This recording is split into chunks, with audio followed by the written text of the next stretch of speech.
Hey everyone. Okay, so yeah, right from the jump, this chapter reveals that saving the children just got a little more complicated thanks to Saint Somers.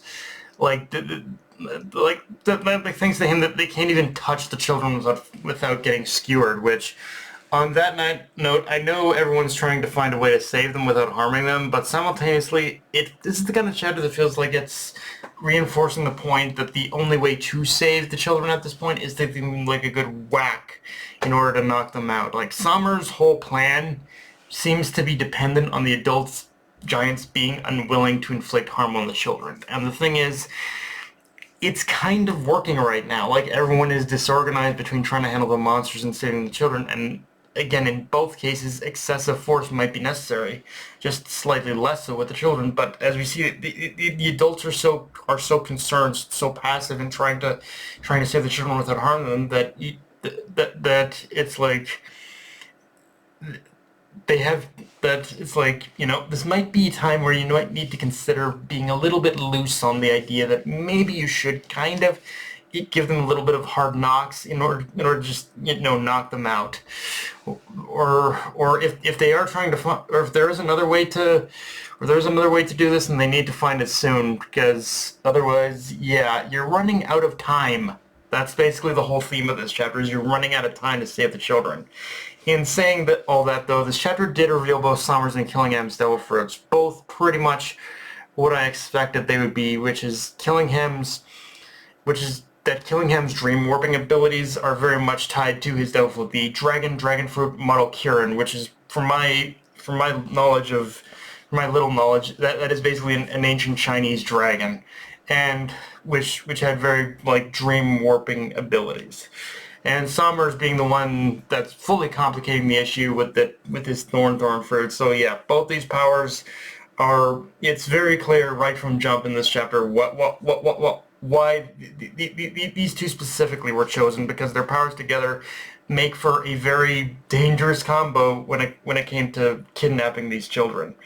Now, I'll get back to Summers and Killingham in a bit, but I do want to focus in on what's going on with Loki here, because shortly after collapsing from exhaustion, we do get a rather interesting exchange between Hajrudin and Loki, where as the former is contemplating killing Loki, we get a series of flashbacks of Hajrudin thinking back to his time growing up with Loki and Harald's expectation that he wanted for both of them in order to rule Elbaf to get Elbaf together, which is then followed by the big hit where Loki says, "Take a good look at the woods around us.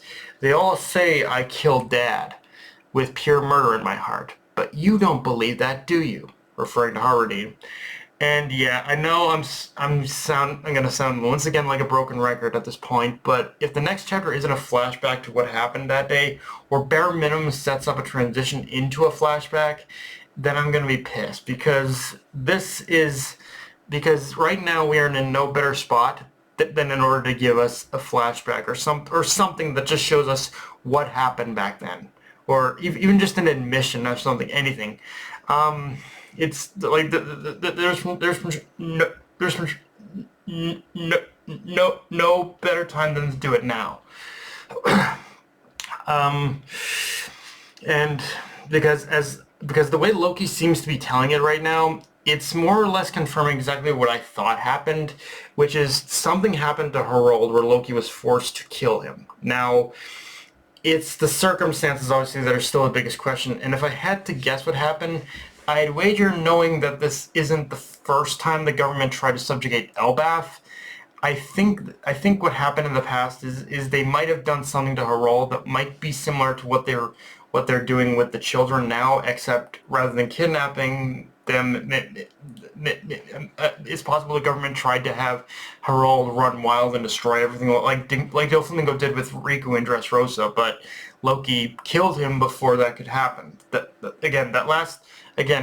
part's the conjecture part, but it's a thing that's kind of making the most sense, given pretty much all the information we have now.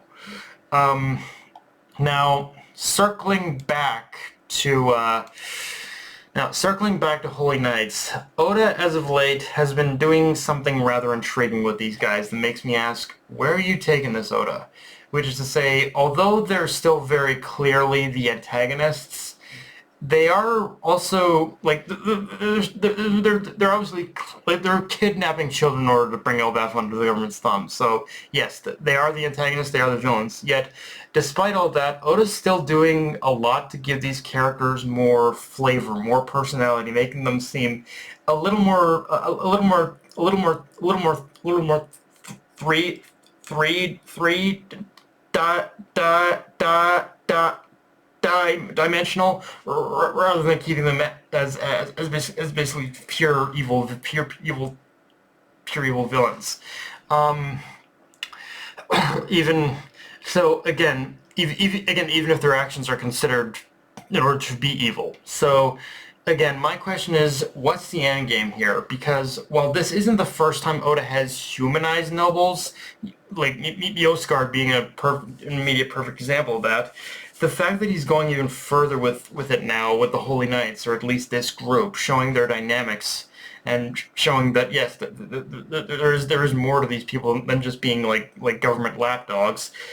Um, it's all coming to a head, and it signals that even more that it's all coming to a head, and that he wants to make sure all the pieces are on the board in the way he envisions. Like he doesn't just, even though the government has proven to be a antagonistic force up to this point, with the Holy Knight specifically, it feels like he doesn't just want the government to be straight up like two black and white 2D evil bastard type villains. Like and that there's going to be some pockets of gray. Now, obviously, there is still the question of where they'll fit into the tapestry Oda's weaving, and I don't. But the thing is, I don't think we'll know that and for certain until we know more about Gunko. Gunko, bare minimum. Like Gunko seems to be the kind of like glue that's kind of holding this idea of the holding this idea right now of that there is more that there's more to a lot of the government's views than just black and white. Like in doing anything the government just doesn't permit is basically evil. But so yeah, Gunko, until we know more about Gunko, I feel like we won't know for sure where the Holy Knights are going to fit into this.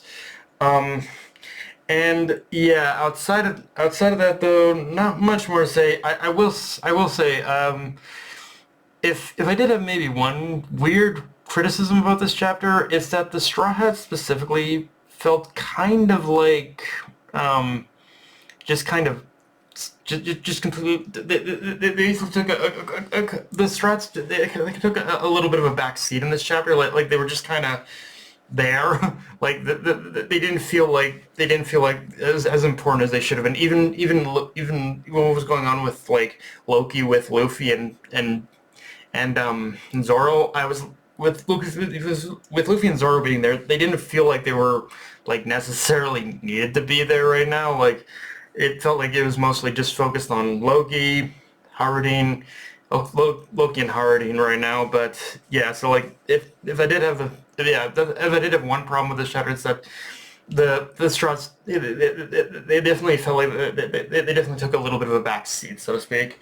But yeah, guys, that's pretty much all I got for this review. If you enjoyed the video, like, comment, subscribe. Follow me on Blue Sky, Analyst Crunchyroll. Be sure to notification bell with the subscribe button, and just share the video around, guys. Dark Knight, everybody, signing off. Later, everyone.